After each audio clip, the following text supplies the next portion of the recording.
ॐ सहनाववतु सहनौ भुनक्तु सह वीर्यं करवावहै तेजस्विनावधीतमस्तु मा विद्विषावहै ॐ शान्तिः शान्तिः शान्तिः.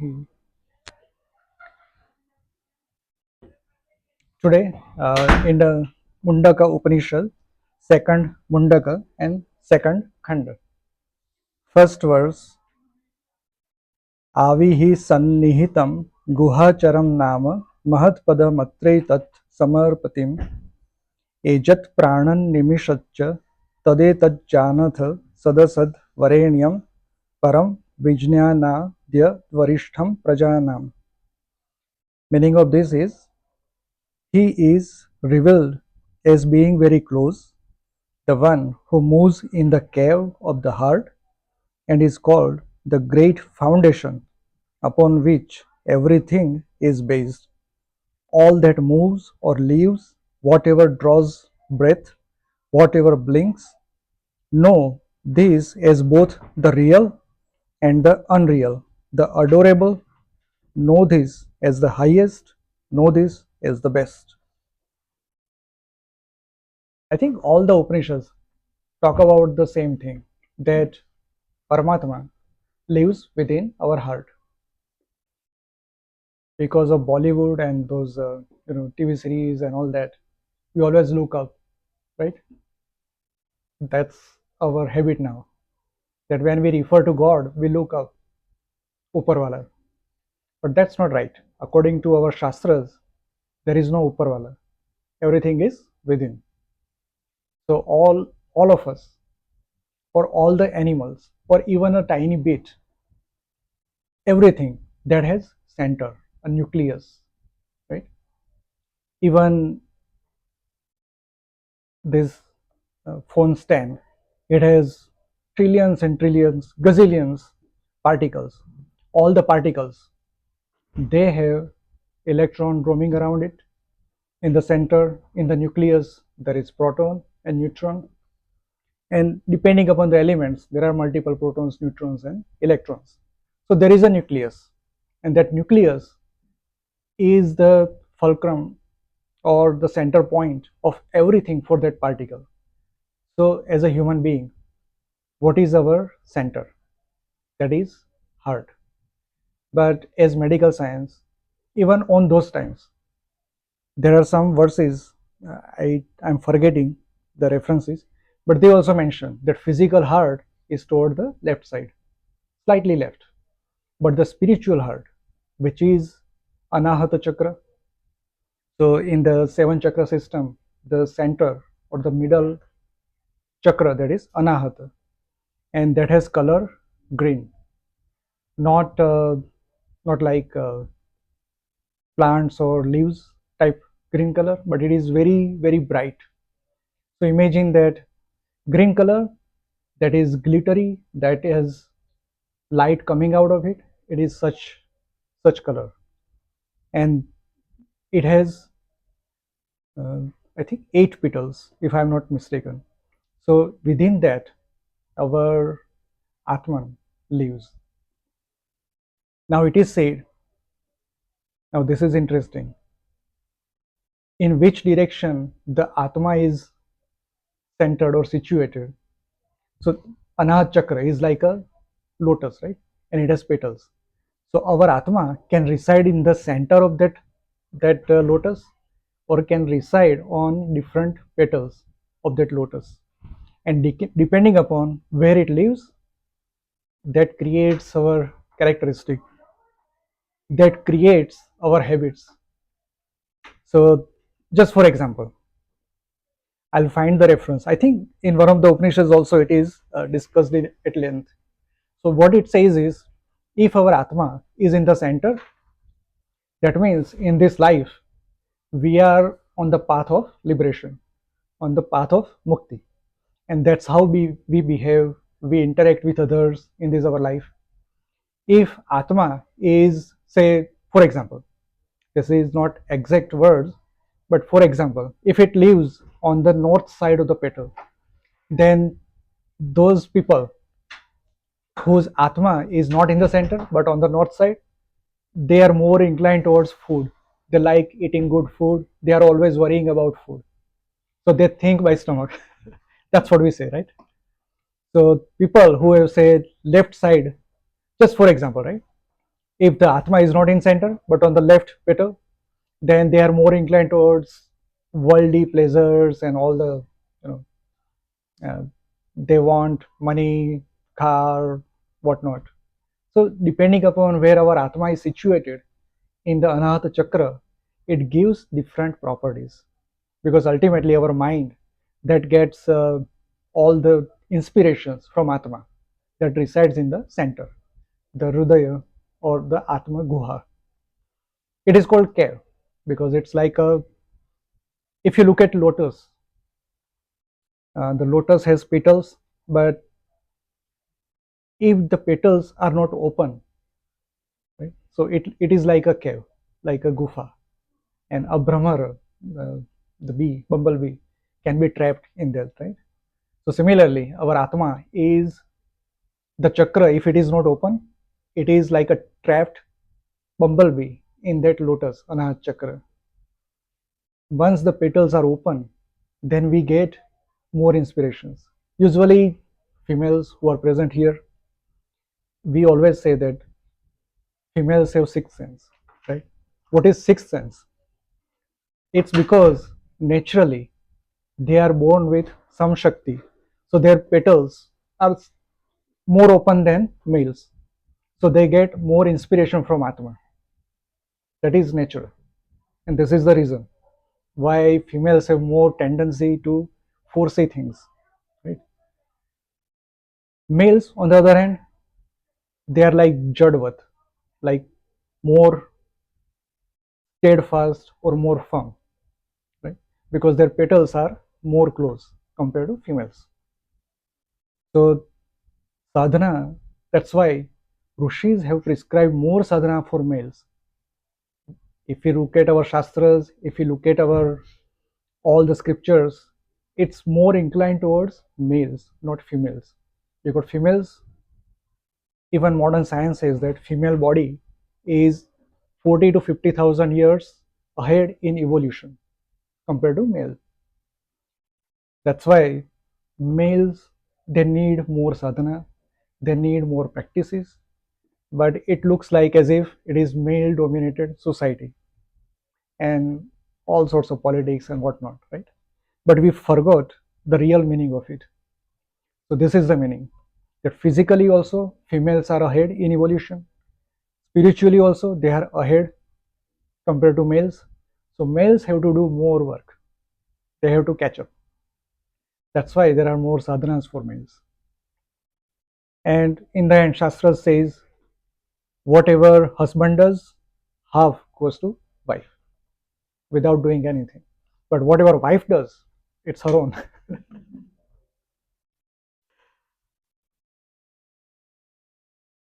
So whatever we think of, there is a center, there is a nucleus where the atma of that particular thing resides.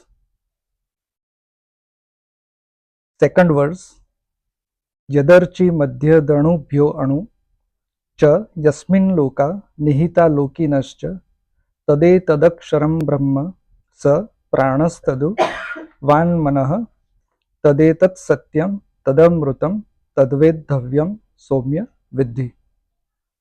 Meaning of this is, he who is brilliant, tinier than an atom, on whom are founded entire worlds and their inhabitants.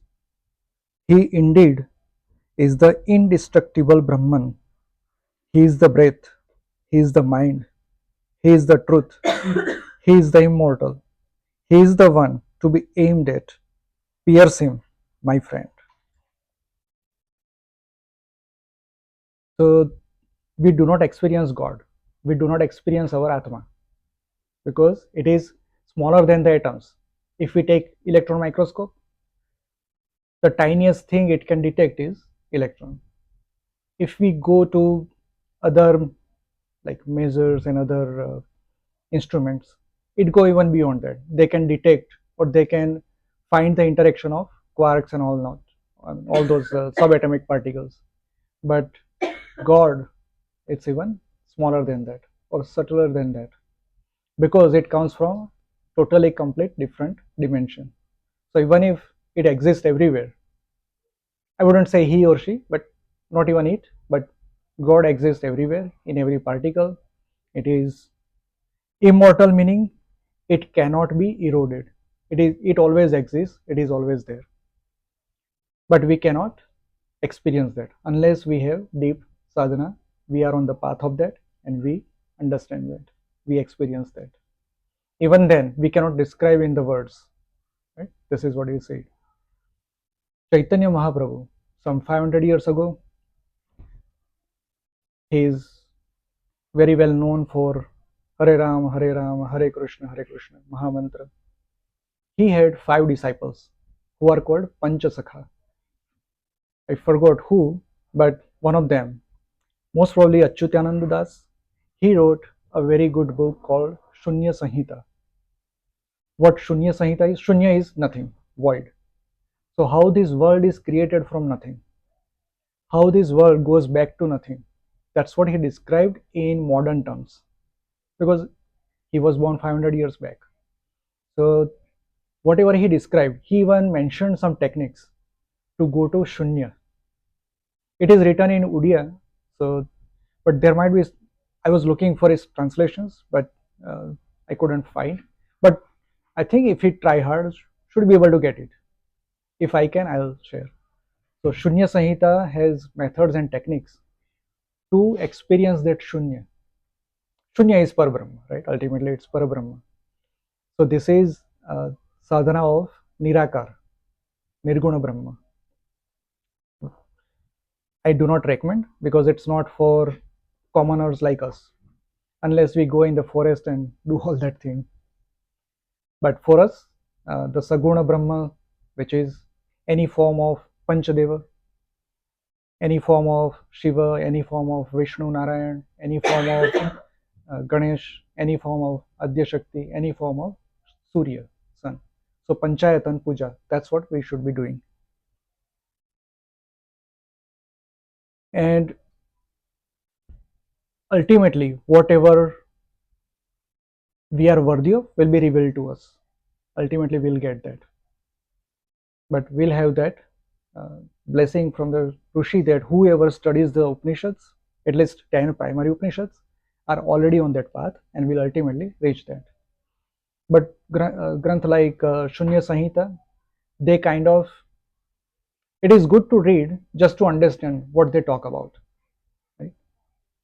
So they give description in the modern terms, relatively modern terms, because Achyutananda Das or Panchasakha, they were born 500 years back. So whenever we talk about Aksharam Brahma, there is a full chapter devoted in Bhagavad Gita, chapter 8, I think, Akshara Brahma Yoga. It talks about all the properties, what is Akshara, and how Brahma interacts with the world. Everything is mentioned in detail. Even Purushottama Yoga, 15th chapter, that also is kind of extension of Akshara Brahma. So Brahma, Parabrahma, Akshara, they all are synonymous according to our Shastras. There is no distinction. Distinction, if you would, let's say there is ocean water is contained in a big vessel. That vessel is our world. It's the same ocean water, but we call it Brahma, and ocean itself is Parabrahma. So that is the distinction, but otherwise there is no distinction. And here it is said, pierce him, or pierce her, or pierce Parabrahma. The technique is also mentioned in Akshamalika Upanishad, I think. But the technique is use Omkara. When we meditate upon what you see in the Ajna Chakra or in the Anahat Chakra, one of two. Usually we are prescribed that meditate between the two eyes, right? But many people develop headache. They kind of don't like it because it's direct interaction with the mind. And mind has a lot of sanskaras from over the many births. We have gathered many sanskaras, and those when they go out, when they are burning, they they give headache and other things. So if you feel that meditating or doing dhyana in the middle gives all sorts of problems, then it's better to do in the middle of rib cage. So you can touch and find that area. The rib cage, when it divides, that is the center. Now center of the body, and from the front, that area. So that is the one to meditate upon. Anahat chakra or Hridaya Guhya, spiritual heart. Again, female versus male. Females, they have more tendency of having mamta. That's what we say, that they are compassionate compared to males. Males are little jadvat, firm, steadfast. So for females, this sadhana in Anahat chakra, they are already blessed with some essence of that. But if males start doing that sadhana instead of Ajna chakra, Anahat chakra, they kind of develop uh, some qualities of females. They become calm, cool, peace loving, and more inclined towards female properties. Does not mean that we become female, but it's the properties, right? We become more compassionate. So peers that with Omkar. If you have received any Guru mantra from Guru Parampara, use that or use Om. So when we meditate upon, say Om in the mind and try to pierce. Pierce meaning consider that Omkara is arrow, and that arrow is for the target is Parabrahma, which resides in heart. Try to pierce that, meaning break the outer shell with that arrow, so that whatever is within will be revealed. This is very quick sadhana, but again, if you use Omkara, you will be detached from your world, meaning your family, your relations, your whatever you do, you start being detached from that if you use Omkara. So use any name you like if you don't have Guru Mantra. But Omkara, if you are ready, that's the best. Meaning, if you think that detachment will work for you in this age or in this time, use that. Otherwise, wait a little. You think you are right, you are ready for that, do that. That is also mentioned in, I think, Akshamalika Upanishad. Let's see if it is mentioned in one of these 10 major Upanishads. Third verse, धनुर्गृहीत्वोपनिषदं महास्त्रंशरं ह्यः पासा निशितं सन्धयेत् आयम्य तद्भागवगतेन चेतसा लक्ष्यं तदेवाक्षरं सौम्य वेत्ति. Meaning, well, this is what we talked about. Hold the mighty bow of the Upanishad, join it with the arrow sharpened with great devotion. Then, with all emotions cast aside, draw back the string with focus only on the goal, that akshara, and pierce him, my friend. So, how to use that arrow? Use the bow which is Upanishad, and just pull the string and pierce. And here it is talking about Omkar. Fourth verse, Pranavo dhanuhu sharo yatma brahma tallakshyamuchyate apramatena vedavyam sharavat tanmayo bhavet. Meaning that divine breath, Om, is the bow, the self is the arrow, and Brahman is the aim. It is said, pierce it with great vigilance, and as you do so, you will become one with. So, um, slight variation. So, bow is Omkar, and Atma is the arrow, and Parabrahma or Brahma is the aim. So, Basically, use Omkar, use your Atma. But first, we don't have experience of Atma, none of us, right? So, first step is to have that experience. So, first use Omkar, get to the Atma, where it resides, what it does, and use that to pierce Parabrahma, is what is said here. But for us, the first step is to pierce Atma first, because it is in the closed petal. Best thing we can do is Ashtanga Yoga. Very practical. Some might say it's impractical, because very first thing what it says is Yama and Niyama. In today's world, somebody says, don't tell a lie, right? And Ahimsa, Ahimsa Paramo Dharma. These two things, complete no, right? In today's world. So we just stop at there.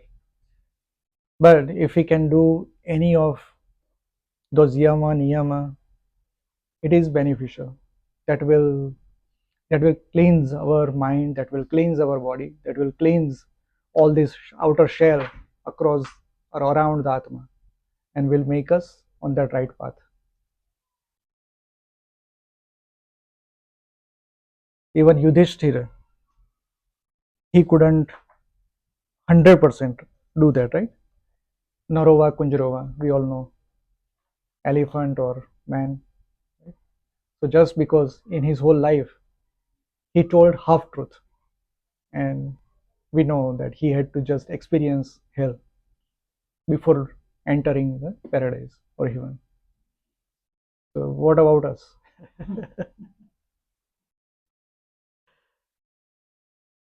Fifth verse. Yasmin द्योः पृथिवी चान्तरिक्षमूतं मनः सह प्राणैश्च सर्वैः तमेवैकं जानथ आत्मा न मन्या वाचो विमुञ्चथा मृतस्यैष सेतुः. Meaning, on which the heaven, earth, the universe, and the mind, with all prana, are founded, know that one as the innermost self. Leave all other speech, for this indeed is the bridge of immortality. Forget about what is outside, forget about what is up or below or whatever. Just focus within. Try to find Atma, try to experience Atma, because that will bring all the rest of the knowledge, all the rest of the lokas, heaven, even on universe, right? Many a times, even I go back to Rigveda. Rigveda has mentioned nakshatras. Rigveda has mentioned celestial events. Rigveda has mentioned many tiny events happening at the atomic level. How could they do that? They didn't have microscope. They didn't have James Webb telescope. So how could they? Because they looked within. What is within is up. Yatha pinde tatha brahmande. So whatever we can experience within us, it's outside, and whatever is outside is within us. So anything can be achieved while going within. So Paramatma is not Uparwala, it's Andarwala, right? And this is the bridge of immortality. Immortality meaning will not live forever, meaning this body has to be recycled. But the Atma, once we know Atma, it doesn't matter whether we are in the body or not. Many of you might have heard about Mahavatar Babaji, the Shiva Goraksha Babaji. He is Gorakhnath in the Nath Parampara, and he is also considered Shiva himself. And he is said to have this body for at least 2000 years, because there are historical contexts when people have met him in the physical body, at least for 2000 years. But he is said to have, there is very famous uh, uh, a Lok Geet in Gujarati, which is attributed to Shiv and Parvati. When Sri Krishna was born, they went to uh, Gokul Nagri, and they had this. They wanted to, you know, Sri Krishna was in that Jula and they wanted to just have that experience. So Shiva and Parvati took a different forms and they went there and had this Sri Krishna's darshan and had that what we also do today, right? At Janmashtami, all the Parna, Jula, that's what we do. So Shiva Parvati had to do that. And many say that that was none other than Mahavatar Babaji, Shiva Goraksha Babaji. So he is at least 5,000 years old in that body. One tradition says that the Adi Yogi is himself, which is 70,000 years. Right? So there are many different accounts. There are different akhada meaning all the sannyasis. They have different, Adi Shankaracharya. He divided into 10 or 12 akhadas. And the oldest is Triloki Akhada. Now Triloki Akhada existed even before Shankaracharya. And that starts with Adi Yogi. So he is at least 70,000 years old in this body.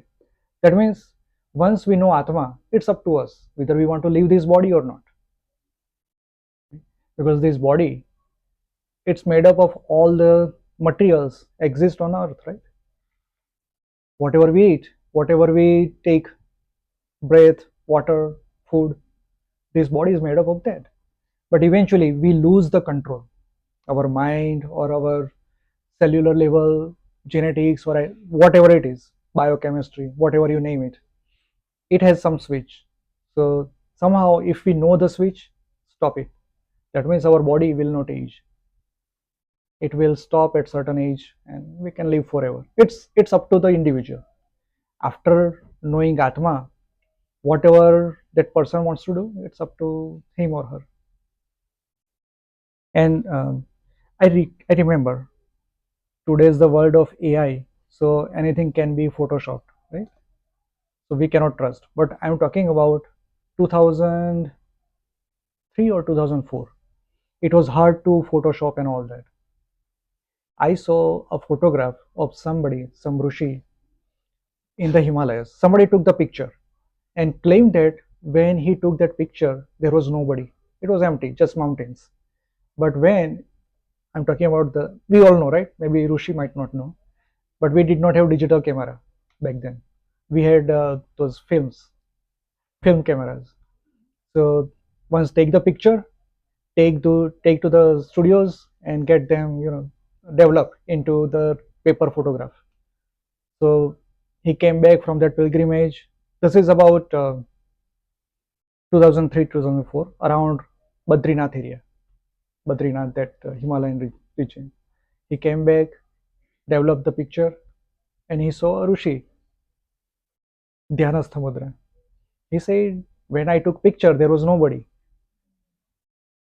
And interestingly, I saw that picture. There was full moon on top of his head, and something was flowing from moon to his head. That's how the picture was. If I'll find, I'll share. So that could very well be Shiva Goraksh Baba. He is said to be around that region. He meditates always and can talk or can interact with us if he thinks we are worthy of conversation. So this might sound magical, but well, we'll have to see. I think nobody talks about that photograph anymore. It's been a long time. So very interestingly, some say that every every moment on this earth, there are at least 27 people across the world who are his disciples. He carries out his work through those 27 people, and they get direct order from him. So maybe he might have asked somebody to withdraw that photograph. So that is immortality, right? It's up to us. Once we know Atma, we become immortal. Doesn't matter whether body lives or not. Even if we don't believe in this immortality, look at ourselves, right? We have our children, their children, so the generation keeps going. That means our DNA is carried forward, and that's how we live. We become immortal. Even if we don't want to be immortal, we are already immortal. We carry genes of all the apes, right? Maybe 200,000 year old. We still have that trait. So those apes are immortal in a way. Sixth verse. अरा इव रथनाभौ संहता यत्र नाड्यः स एषो अन्तश्चरते बहुधा जायमानः ओमित्येवं ध्यायथ आत्मानं स्वस्ति वह पाराय तमसः परस्तात्. Meaning, like the spokes in the center of the wheel, all nerve ends are centered in consciousness. This one consciousness takes birth in many, many ways. Meditate on this self with the syllable Om, and you will cross the ocean of darkness forever blessed. Even our physical heart, any arteries or veins, they ultimately meet our heart, physical heart. Similarly, all the nadis. Nadis mean this energy. I wouldn't call it energy, but some kind of thing, or prana. Prana is the right word. So all these channels of prana throughout our body, they ultimately meet our spiritual heart, the antaratma, and pierce that or know that with omkara. So meditate upon that is what is prescribed.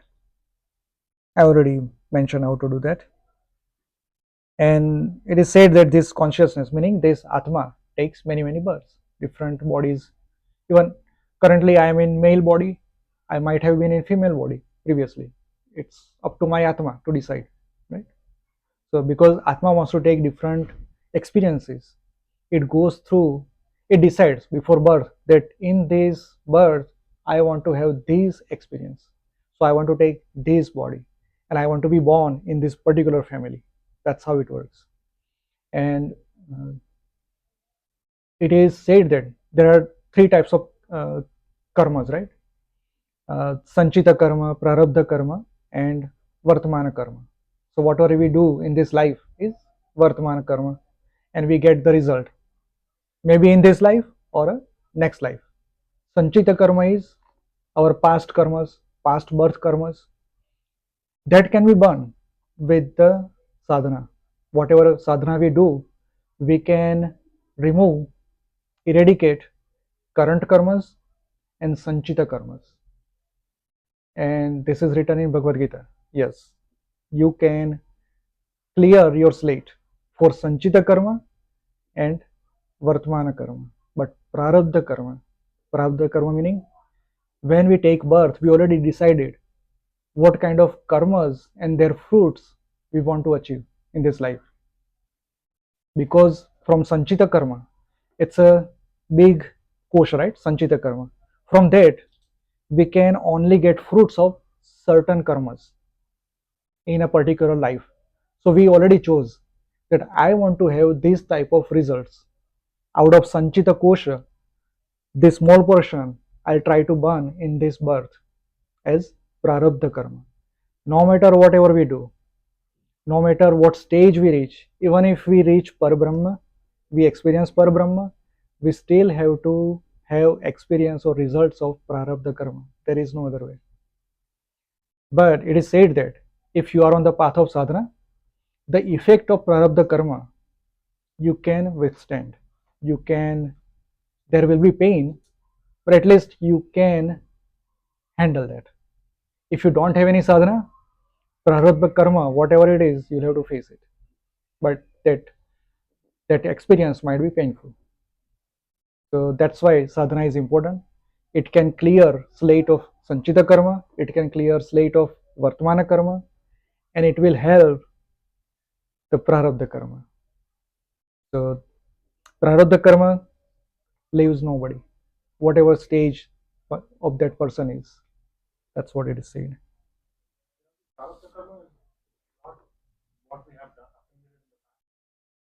That is sanchita karma, right? From sanchita karma, a portion we take that in this life I will have result of this sanchita karma. There are, let's say there are 1,000 sanchita karmas from past lives. Out of them, 10 karmas. I decided that in this life, I will get result of these 10 karmas. We choose that, not somebody, right? We choose that. So those 10 karmas are called prarabdha karma, because we are going to get result of those in this life, no matter whatever we do, no matter what stage we reach in this life. We have to have result of those. Subset of sanchita, yes.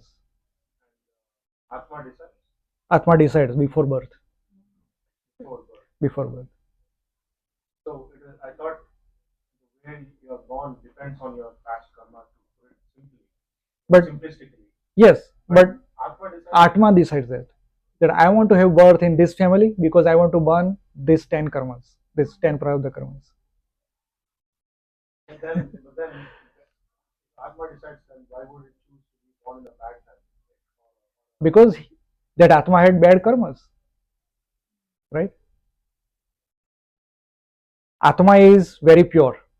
It knows exactly what it did, right? Okay. So it decides, I want to be born here and I want to have these experiences. So that suffering, That suffering, they will remove those bad karmas, yes. Yes. There are many experiments done in Western world also on this. If I am not mistaken, White Stone or Whitefield is the name of the person. He was a psychologist. He used to do past life regressions. Now we can question the methodology. Swami Vivekananda was very against that. He said, don't mess with your brain, don't go in past.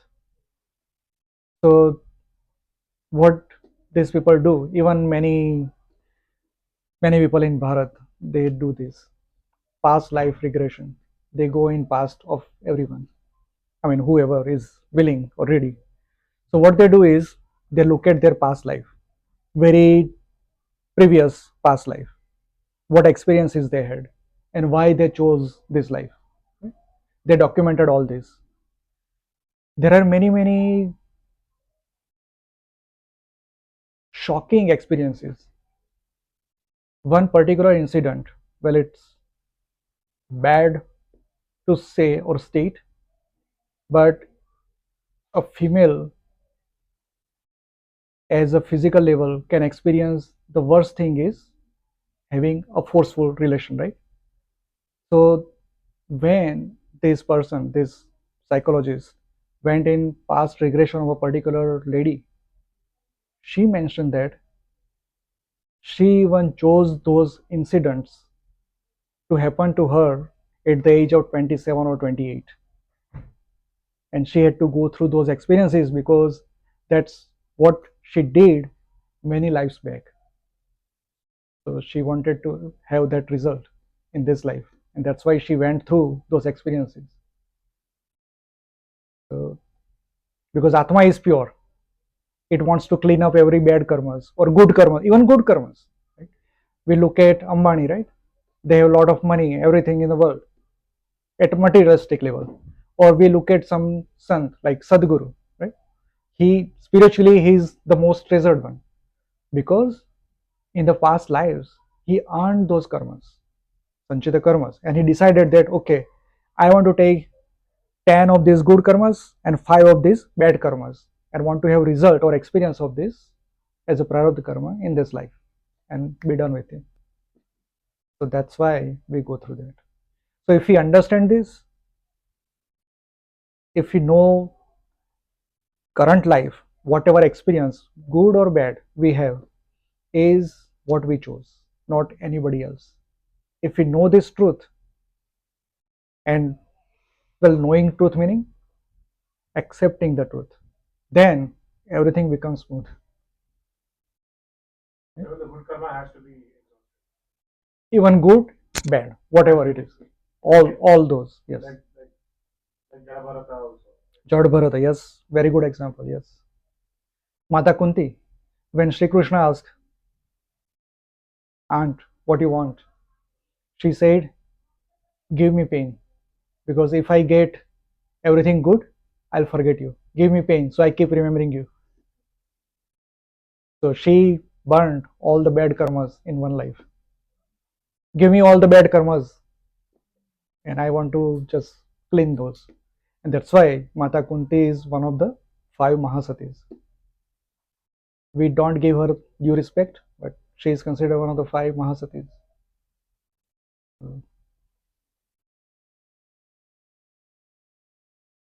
Now, Bhagavad Gita, when we ask anyone, what is the Bhagavad Gita preaching you? They all say karma. Oh, karma. It's philosophy of karma. But that's excuse. That's an escape. What Bhagavad Gita says is, well, Gita, right? If you transpose those words, it's Tagi. Gita is Gita and Tagi. Tagi meaning renunciate. Meaning whatever you do, offer to God. Whatever you do, consider that you are doing on behalf of God. So you have to have that tyag, that renunciation in you. Then only those prarabdha karmas will not bother you much, and you will not accumulate anything more. Whatever you do, clean slate. Sanchita karma, all gone. Now, last time we talked about Agora, right? Agora, maybe 2 sessions back. Those Agoris, because they are on a very fierce path, they know how to deal with prarabdha karma. Because everything is recorded somewhere, right? It is recorded somewhere. We have to have that experience. But Agoris have a technique to package them and burn. We don't have access to that because we have to go through that path. And path of Agaro is Agora meaning Shiva himself. So that path of destruction, I would say, complete destruction. If we are ready, we can take that path. But then we have to experience all that, right? Not for us. We are too soft. Seventh verse. Yah sarvajnah. Well, that's what we talk about, right? Our Atma. Yah sarvajnah sarvavid. Yasyesha mahima bhuvi. Divye brahmapure yesha. व्योमनात्मा प्रतिष्ठितः मनोमयः प्राण शरीरनेता प्रतिष्ठितो अन्ये हृदयं सन्निधाय तद विज्ञानेन परिपश्यन्ति धीरा आनंदरूपममृतं यद विभाति. Meaning, who is all pervading and all knowing, whose glory extends to this earth in the divine city of Brahma or Brahmapuri.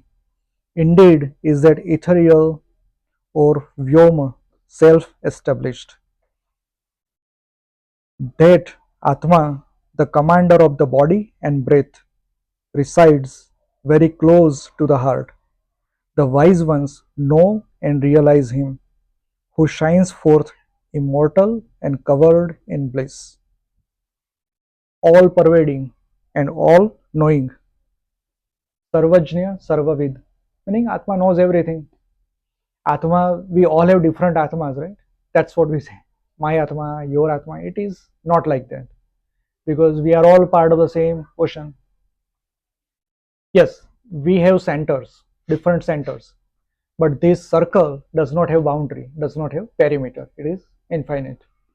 But it feels because of Maya that we are different, but we are one. So one knows everything, meaning nothing knows everything. There is nothingness or void that we do not understand, but it knows everything and it pervades everything. As Sri Krishna says in Bhagavad Gita, Sutre Mani Gana Iva. I pervade everything like a sutra, like a thread, and I reside in everything. And knowing this, dhira meaning perseverance, who can wait. There is a very nice story around this. That one Mahatma, he was in the forest and doing lot of sadhana, and Naradji passed by. So He prayed, asked Naradji, when will be I when will I get liberation? That Mahatma. Naradji said, 3 lives. Then Mahatma started crying. Naradji went ahead and he saw a farmer. Farmer also saw him. So he stopped and prayed and did all that and asked Naradji, when will I be liberated? Naradji said, look at that tree. Consider every leaf is your birth. So those many births, and after that you will be liberated. Then he started dancing. Oh, that's all. So these are the different states of people. Right? A Mahatma who is doing sadhana couldn't even take 3 births as a liberation, right? And that farmer, simple man, just that much done. So that's how we should be. We should be dhira, perseverance, have patience, let everything to Parbrahma, because Parbrahma or Brahma knows everything. They know what is good for us. So have faith and patience. Uh, Swami Vivekananda, very famous story. He, when Ramakrishna was at deathbed, he had cancer, throat cancer. He said, Naren, original name of Swami Vivekananda, Narendranath. Naren, what do you want? I'm leaving this body. Ask anything and I'll be happy to give you. Narendra, Swami Vivekananda said, I want mukti. Ramakrishna started crying. I thought you are like a banyan tree. Many generations will take refuge, will take rest under that banyan tree, and you want nothing liberated. You are so selfish. So even people are like that. That if you want to be in this body, do everything that God wishes and devote your life. Let God decide. Because who are we to decide? Right? We can only take sanchita karma and but nothing else. Some of you might know Murari Bapu. He is a very famous kathakar. This is what he said in one of the satsanga, that I want to be born again and again. I want to do all this Ram Katha again and again, again and again. I don't want any liberation. So this is how all the Mahatmas are. We are not. We want liberation. Very selfish, right?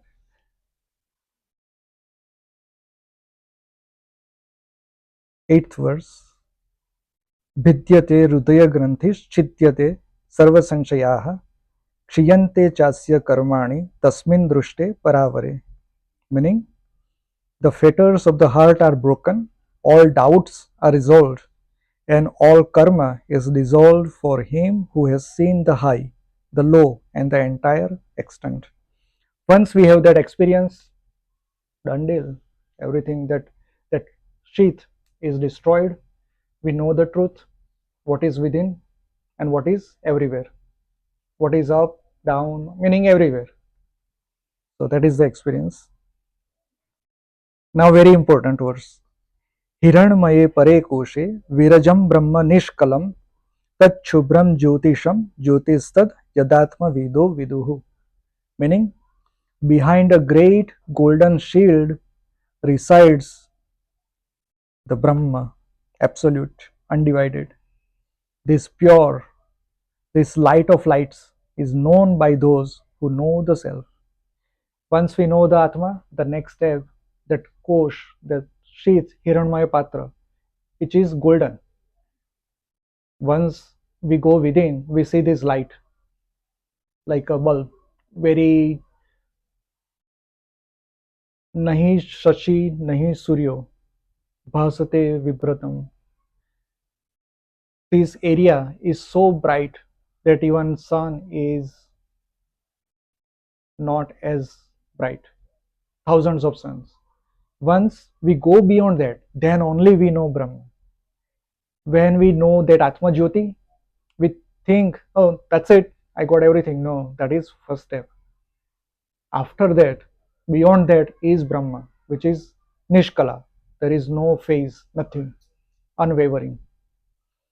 And once that is known, everything is known. Light of lights, which gives light the light. The very next verse, 10th.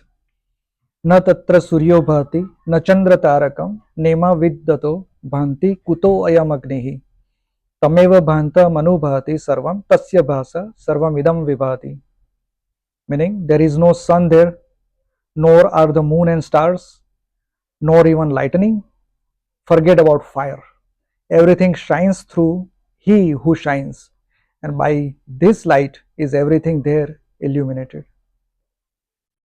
11th verse. ब्रह्मैवेदममृतं पुरस्तात् ब्रह्म पश्चात् ब्रह्म दक्षिणतश्चोत्तरेण अधश्चोर्ध्वं च प्रसृतं ब्रह्मैवेदं विश्वमिदं वरिष्ठम्. Meaning that Brahma is immortal. Indeed, Brahma is before, Brahma is after, He is the north, south, He extends upwards, downwards.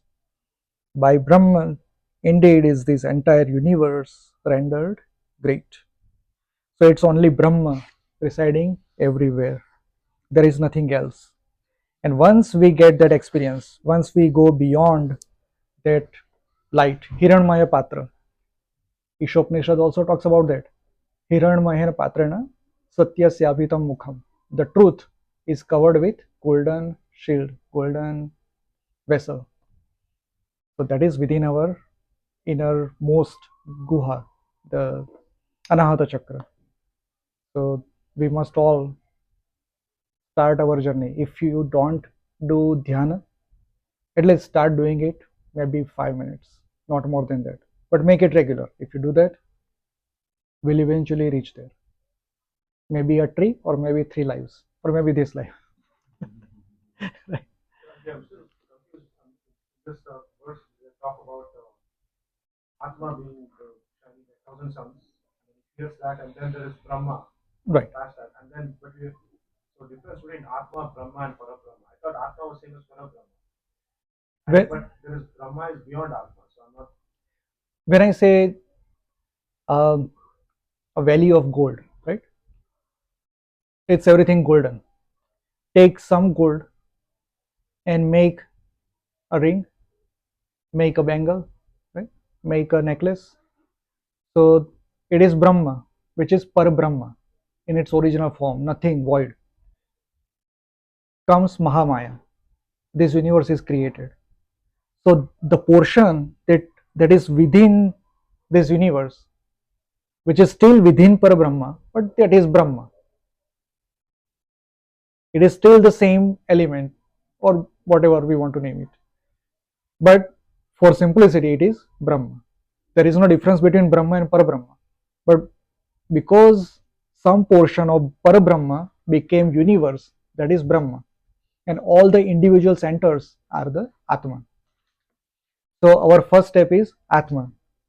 Once we know Atma, there is light, Hiranmaya Patra, very bright. Now we need to go beyond that. Then only we get to know Brahma. Once we know Brahma, there is no difference between Brahma and Parabrahma. We dissolve within 21 days. So like Atma, once it merges with the greater consciousness. Right. So like that, Brahma merges with Parabrahma. I mean, Brahma is Parabrahma, but Brahma is because it is within the universe.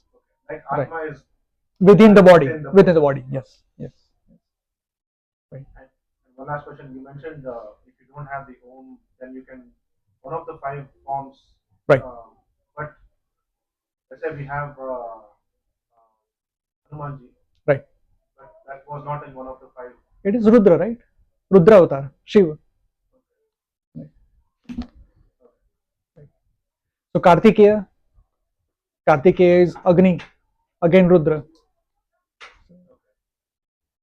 So everything is in the realm of these 5 forms. 5 are basic, everything evolves from that. So you can choose anyone you like, any name. Everyone has 1008 names, right? Vishnu Sahasranama, Hanuman Sahasranama, Lalita Sahasranama. Take any name. If you don't want to do Omkar, if you are ready to take that challenge, yes, Parul will not let me take that challenge. We can end here. पूर्णमद पूर्णमिदं पूर्णात् पूर्णमुदच्यते पूर्णस्य पूर्णमादाय पूर्णमेवावशिष्यते. ओम शांति शांति शांति.